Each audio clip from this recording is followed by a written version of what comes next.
Meu nome é Márcio Roberto, sou pastor da Igreja Universal do Reino de Deus há 25 anos, casado há 22 anos. E nesse tempo eu passei em vários estados. E eu sempre ensinei a todas essas pessoas onde eu passei acerca de se manter na fé diante dos problemas, diante das dificuldades. E sem saber que um dia eu ia ser colocado à prova por conta de tudo isso que eu sempre ensinei e preguei para as pessoas. E esse dia chegou. Eu estava na cidade de Itu, fazendo a obra há pouco tempo, 9 meses, e resolvi, com a minha esposa, fazer um exame, um check-up. E fiz os exames, peguei os resultados e levei até o médico.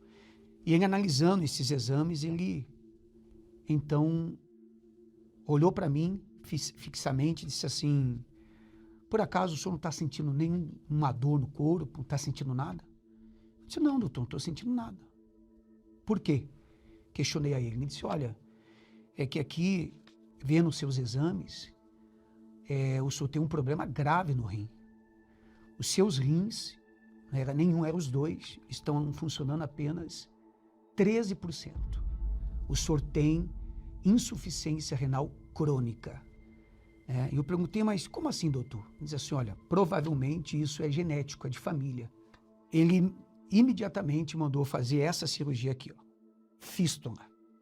Eu tive que, então, passar por essa cirurgia. Nunca tinha feito cirurgia nenhuma no corpo. Essa foi a primeira. E por essa fístula, eu teria que começar a fazer hemodiálise. Então, ele me encaminhou, então, para o Hospital H-Rim. E então, essa outra nefrologista, essa médica, essa nova médica, ela conversando conosco, e foi aonde que ela disse: então, ó, seu Márcio, a gente vai ter que fazer um outro procedimento, que é uma outra cirurgia, que é a colocação desse TECOF, que está aí, esse cano, na minha barriga. E aonde que eu, fazendo esse procedimento, eu também entraria na fila de doador falecido, até encontrar um doador vivo. Leva-se de 1 ano a mais de 4 anos aguardando um doador. E começou mais uma batalha. E aí, depois desse procedimento, eu tive que fazer um pequeno curso para poder operar essa máquina de diálise peitoral. É praticamente como se fosse uma hemodiálise, só que ficaria todos os dias, 9 horas por dia conectada nessa máquina. E isso levou 1 ano e meio.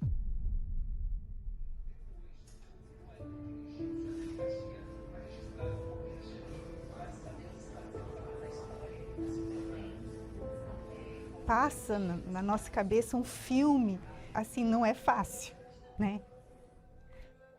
Você vê a pessoa ali que se está casada há anos, sempre ali na fé, e naquele momento, ter que se submeter a ficar a uma máquina para poder estar vivo, Como eu não pude, ser a doadora, então a gente vê essa situação, não é fácil não. A gente tem a fé, a gente vive pela fé, mas é uma luta. Chegava aquela hora, por volta de 9 horas, todos os dias, tinha que ter a preparação da máquina, ia lá, fazia a limpeza, a preparação da máquina, para ele poder se conectar. Você imagina, há 25 anos pregando o evangelho, a palavra de Deus, e de repente eu ter que parar totalmente, para tratar dessa situação.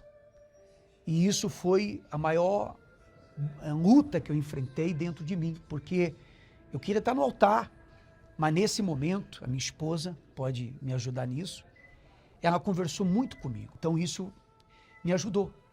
E passado, então, alguns meses, conheci um pastor lá em Sorocaba, e esse pastor se colocou à disposição em fazer a doação do rim. E aí, conversando com ele, conscientizando se realmente ele queria fazer isso, porque eu não pedi, ele que se colocou à disposição. E ele: não, eu quero sim. Então tá bom. Então, eu passei para ele qual seria o procedimento. Marcamos o dia para descer para São Paulo para fazer os exames, o teste de compatibilidade. Já na saída de Sorocaba, muito escuro, estava chovendo. A gente não estava em alta velocidade, estava abaixo da velocidade permitida na BR. Eu vi de longe, né, que parecia um cachorro. Só que quando eu cheguei perto, não era um cachorro, era uma pessoa, um rapaz que estava caído no meio da pista.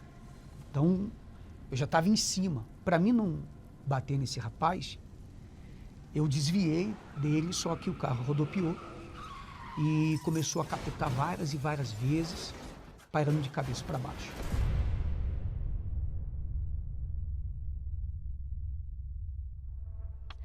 Assim ficou o carro, totalmente destruído, como eles dizem, deu PT, perca total.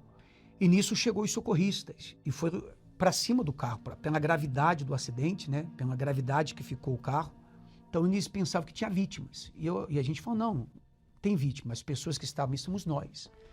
Então esse socorrista olhou para mim e disse assim, olha, o senhor pode considerar que foi Deus quem guardou. Eu disse, não, eu sei que foi Deus.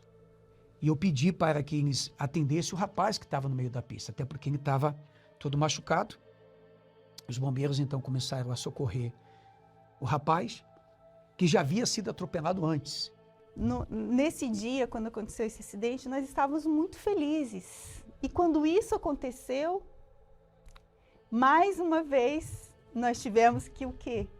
Crer que estava sendo feita a vontade de Deus. Mas um detalhe em cima disso, senhora, é o seguinte, né? Que quando eu saí do carro, veio um pensamento na minha cabeça. Que pensamento? Um dia anterior, estava tendo um grupo de pastores conversando e eu cheguei por trás desses pastores e eu vi um desses pastores dizer assim, ó, tá acontecendo tudo isso porque só pode estar em pecado. Tem alguma coisa errada. E quando esse pastor me viu, ele ficou sem jeito. Mas tudo bem. Veio esse pensamento na minha mente. Só que eu disse não. E foi onde que o bispo chegou, né, nos atendeu prontamente, orou para um rapaz que estava acidentado e conversando com o bispo, pedi ao bispo para, se ele pudesse me ceder um carro, me cedeu um outro carro, desci para São Paulo, realizamos exames, né, tanto eu como esse pastor, e infelizmente, por alguns fatores, né, esse pastor ele não pôde fazer a doação.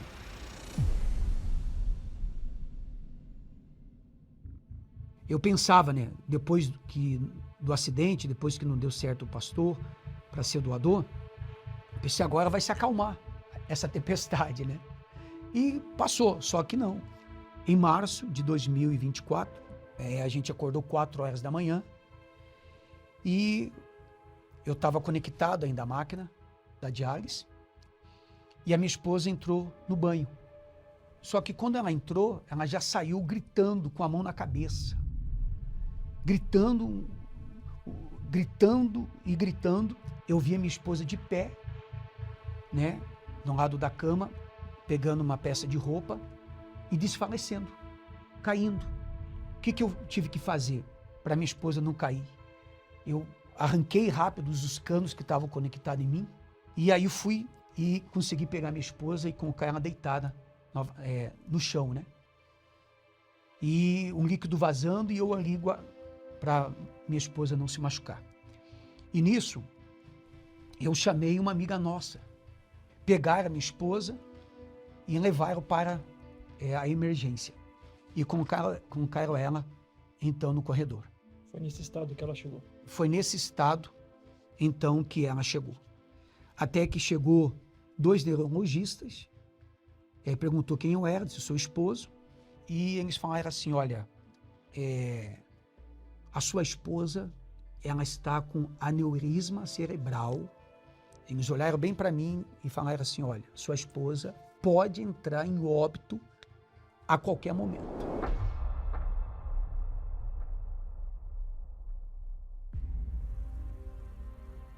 E quando eu cheguei em casa e me deparei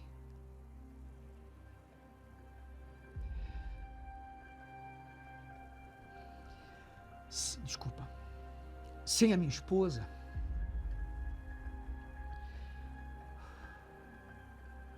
que sempre estava comigo em todo momento, sempre esteve. Passamos por tudo que passamos e ela do meu lado. Só que nesse momento eu não tinha minha esposa comigo.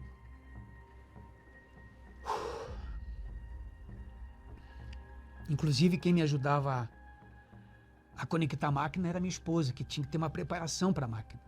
E agora me pegando, fazendo tudo sozinho. Não foi fácil. Não foi fácil, e repito novamente, não foi fácil, foi difícil. Quem era para ficar viúva era minha esposa, né? Por tudo que já estava acontecendo comigo.